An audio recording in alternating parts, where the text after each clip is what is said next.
So here we have the Hyundai Tucson S Connect on a 68 plate. I'm going to start off by showing you around the outside of the car, and then we'll hop in and run through some controls on the inside. But from the outside you can see it's a 5-door car with alloy wheels. Let's start off inside the boot and then work our way around the rest of the car from there. So as we approach the boot, you'll see we've got plenty of space, along with that 60/40 split folding rear seat, and then underneath this tray section, a space saver spare wheel. Okay, so we're just going to work our way back round to the front of the car, and then we'll hop in and run through some controls on the inside. But now that we've done a full circle of it, you can see it's in excellent condition the whole way round. Just briefly before we climb in, I think it's well worth seeing the interior from this exterior point of view. There's plenty to run through on the dashboard, so let's hop in and we'll do that right now. Okay, so now that we're inside the car, we're going to start with the dials. On the left hand side we have the rev counter, and on the right hand side the speedometer and fuel gauge. In the middle you can see the total miles of this car, which is 8,399.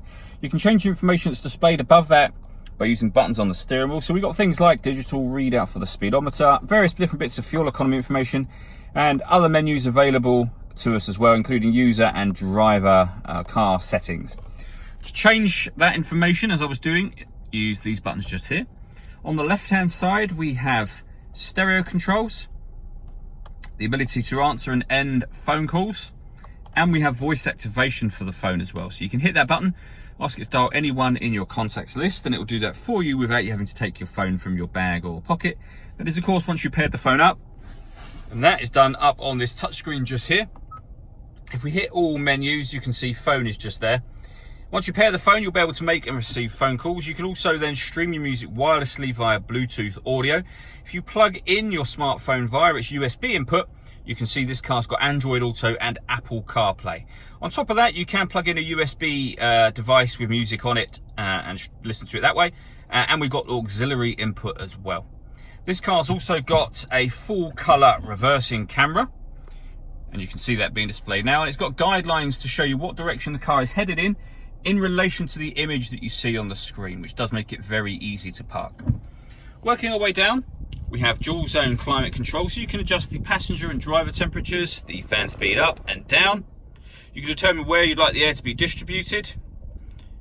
That button turns the air conditioning on. It's on at the moment, so off, back on again, or you can hit auto, and the car will now maintain the temperatures you've asked for by taking full control of the fan speed. You can override that just by simply readjusting the fans yourself. Under that we have two 12-volt charging sockets, the auxiliary and USB inputs that I mentioned a moment ago, a 6-speed manual gearbox, next to which we have these two buttons here. So firstly, this one, pressing that turns off the stop and start. This car is designed to cut out when it's stationary in traffic to save you fuel. I've just turned that system off.